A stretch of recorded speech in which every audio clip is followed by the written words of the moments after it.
All right, guys, back for the top 20. My favorite films of all time. There is one missing film that should have been here, and that is Scream.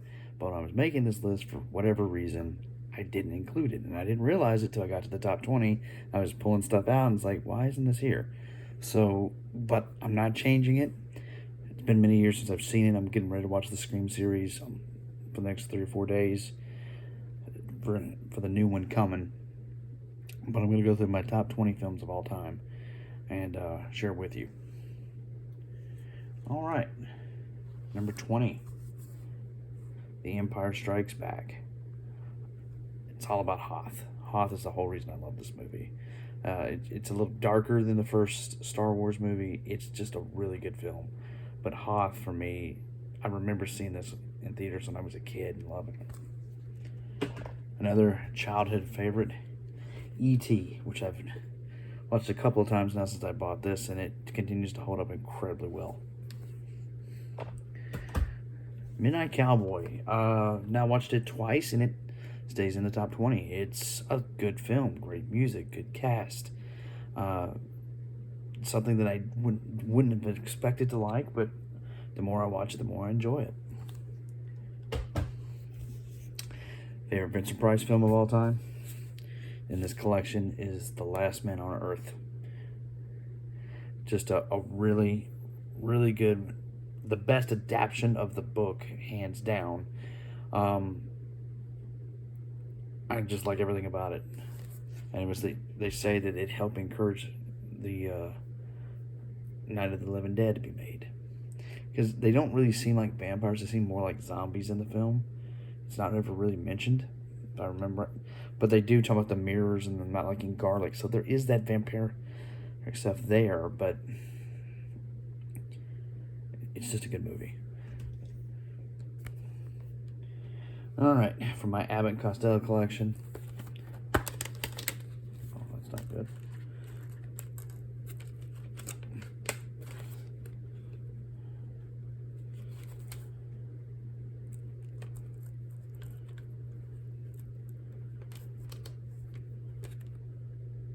Oh, it's this disc. Abbott and Costello meets Frankenstein. Classic horror comedy. Considered to be one of the greatest comedies ever made, and for a good reason, because it's a good movie. I really enjoy that. Great cast. It does not make the monsters look like buffoons, but just adds a touch of humor to them, and that really, I think, does make it great. Eyes Wide Shut, Stanley Kubrick's film. It's a mindfuck of a movie. You gotta see this sometimes if you have never done it. And he called it his masterpiece. Clockwork Orange. Another one that I've watched a few times now, and the more I watch it, the higher it goes on the list. A silent film that really surprised me in how well I liked this movie was Faust. So it sits high on the list because one of the best silent films I've ever seen. F.W. Murnau, fantastic.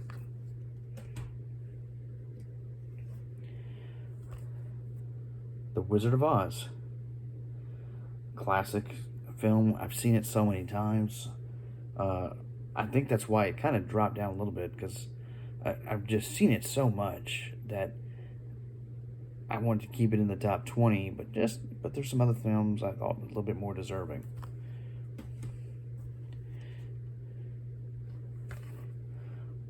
Once Upon a Time in the West, one of the greatest westerns ever made. Love the cast, love the opening scene. Henry Fonda as a bad guy. It's just start to finish, it's great.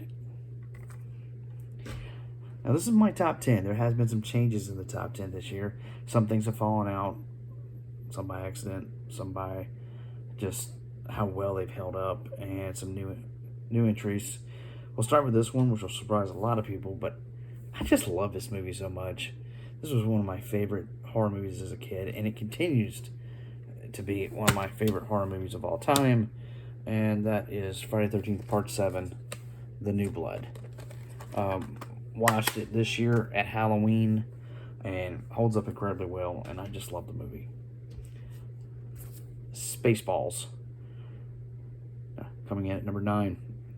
My favorite comedies of all time. There is not a film out there that I know more lines to than this one. Equilibrium, a great science fiction movie where 1984 meets Fahrenheit 451. That Christian Bale in it, Sean Bean, just a good movie. Dazed and Confused. Well, it has some of the greatest music from the 70s, and it, from the time this movie starts out with Sweet Emotions, it really captured me.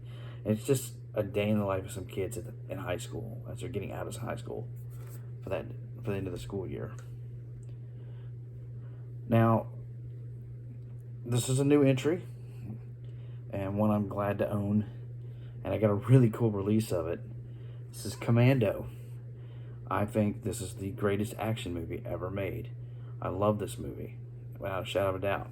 This is a release from Comic-Con. I found this online. Thought, well, man, that's a cool looking cover. So, I mean, slip and that, and a black case. But just a really awesome movie from the 80s. Love it. The Monster Squad. Get all the classic monsters together and kids fight them.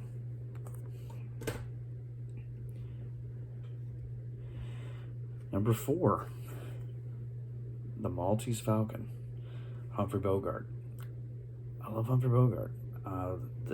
This movie is perfect. I love the idea, because this was filmed twice before this one, as The Maltese Falcon and a movie called Satan Met a Lady with Bette Davis, if I'm not mistaken, in it. And somebody, John Huston, who directed this, says, why don't we just use the book for the script? And they shot it just like it's written. Sometimes it's just better that way. Now, this is the highest new entry to my list, and it really surprised me how much I love this movie, but it just resonated perfectly. The Good, the Bad, and the Ugly. This is the first time I remembered parts of it from being a kid, but it's the first time in many years that I've sat through it from start to finish, all the way. Oh my God, what a fantastic movie. The standout, though, I mean, you got Clint, you got Lee Van Cleef, but Eli Walsh is what makes this movie great. His character, Tuco, is absolutely fantastic. One of the best written characters on screen. A slimy bastard, but you still like him.